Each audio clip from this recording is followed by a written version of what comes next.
Hi, welcome to the Practical Engineering Solutions channel. My name is Jack. Today I wanted to do a short video on reactance. Specifically, what is reactance and why do we need it and why does anyone care? So let's get started. Okay, let's talk about reactance and grounding and where reactance fits in the scheme of things and why it matters. As many people know, impedance is something we come across much more often probably than reactance. It's the coax cable that has a 50 ohm impedance and the transmitter or the transceiver that has a 50 ohm output. So impedance is actually a combination of resistance and reactance. And in this case, we're going to talk about resistance first, but we're going to define impedance as resistance plus capacitive reactance and inductive reactance in the circuit. So it's a combination of all three. Understanding reactance will help develop a good RF ground. Why is that important? Because it minimizes losses in the antenna system, it increases the efficiency of the transmitter, and in many cases, especially for vertical antennas, an adequate or good RF ground plane acts like a mirror, reflecting the signal further out into the atmosphere. It also can minimize receive noise on lower bands. When I put my first extensive perimeter ground system in for my amateur radio station, I noticed a lower noise level on the lower bands. You can see that in a previous video that I did on creating a perimeter ground around my house. Also, it's important to remember that a safety ground and an RF ground are two different things.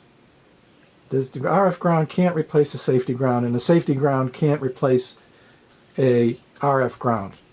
And the reason is the safety ground only works up to a very low frequency in terms of ham radio bands. Also, RF grounds are most effective when they are no more than 1/10 of a wavelength long. What does that mean? It means if you have a wire going from your rig to the ground, it should be less than 1/10 of a wavelength, because if it's longer, it may start to radiate, and then you have another antenna which you don't want. So that's not a good thing.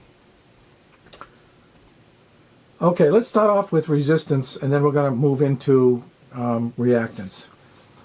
Resistance is a measure of the opposition of current flow, as many people know, but it's only in a DC circuit. Resistance is measured in ohms, symbolized by omega, and resistance does not vary with frequency. The ideal resistor stays constant with frequency. So as the frequency varies, the resistance stays the same. That's for an ideal resistor. Not all resistors are ideal, but for the purposes of this discussion, we're going to assume it's an ideal resistance. Okay, what's reactance? Reactance is a very important concept in both electronics and amateur radio. It's the resistance measure of the opposition to the flow of alternating current, which includes inductance or capacitance. It only applies to AC circuits, not DC, and it is measured in ohms just like resistance, but instead of omega, it's symbolized by X. It's easy to think of it as a capacitor or an inductor as a variable resistor that changes its resistance based on the frequency that's applied to it. So it's frequency dependent. There are two major types of reactance. X sub C is called capacitive reactance. X sub L is called inductive reactance. Okay, let's take a look at capacitive reactance. The formula is given there on the left. It's 1 over 2 pi Fc, where pi is a constant, same constant, figuring out the circumference of a circle when you know the diameter. F is the frequency in hertz, and C is the capacitance in farads. Or the frequency can be in megahertz if the capacitance units, capacitor units, is in microfarads. So either hertz and farads or megahertz and microfarads. If you get into nanofarads and other stuff like that, the simplest way to calculate is use an online calculator or make up your own spreadsheet. The calculators are all over the web. So this is a graph of reactance versus capacitive reactance versus frequency. for two different capacitors. This is a 1 microfarad capacitor, and this is a 0.5 microfarad capacitor. You see the 0.5 at 1 megahertz has a much higher reactance in ohms. It's almost 0.35, whereas the 1 microfarad capacitor has a lower reactance, about 0.175. And both of them, as you increase the frequency, the reactance goes down. And you can see that from the formula. As the frequency goes up, the X sub C goes down. As the capacitance goes up, the X sub C goes down. And this makes sense because a capacitor really blocks DC. So if you have a pure capacitor and an ideal capacitor, there should be no DC flowing through it. So at frequency of 0, the reactance, or variable resistance if you will, but the reactance is infinite. Okay, let's go to inductive reactance. Inductive reactance has this formula, 2 pi FL. Same thing. F can be in hertz or henries. It also can be in megahertz and microhenries. Other units you can use too, but personally they confuse me, so I use an online calculator. This is a chart of the formula. And you can see, in this case, as the frequency is increased, the inductive reactance goes up, whether it's a 50 microhenry inductor or a 10 microhenry conductor. Obviously, it goes up faster and higher for the higher value inductor. And that makes sense too. So what we're trying to do here is show the difference between inductive reactance as opposed to capacitive reactance, and how they are varied with frequency differently. Okay, why is this so important in amateur radio? Well, grounding.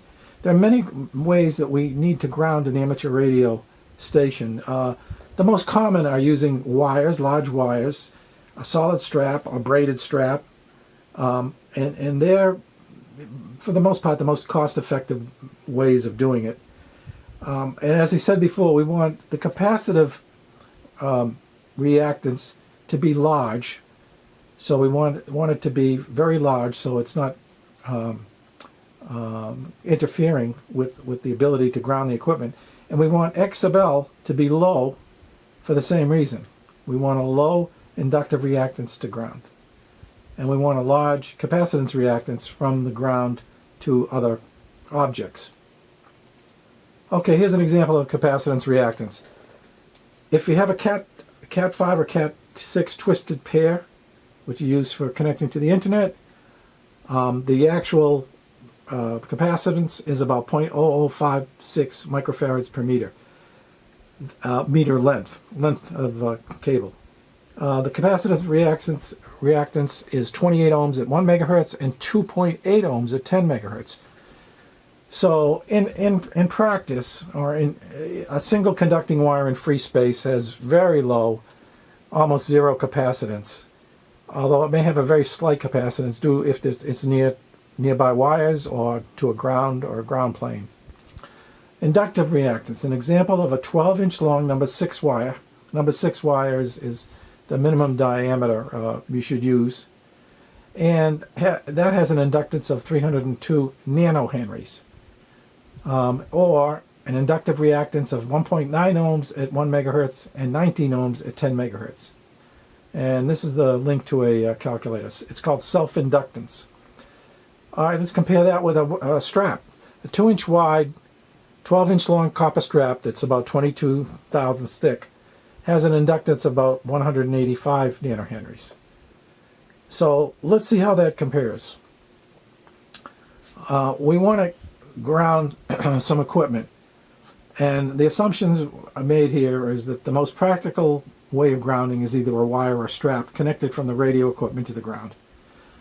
The ground is an ideal infinite ground plane, and the other assumption is the capacitance of the wire is not very close to other conductors or grounds, so we're assuming the capacitance of the wire or the strap is 0, so X sub C is very high and can be ignored.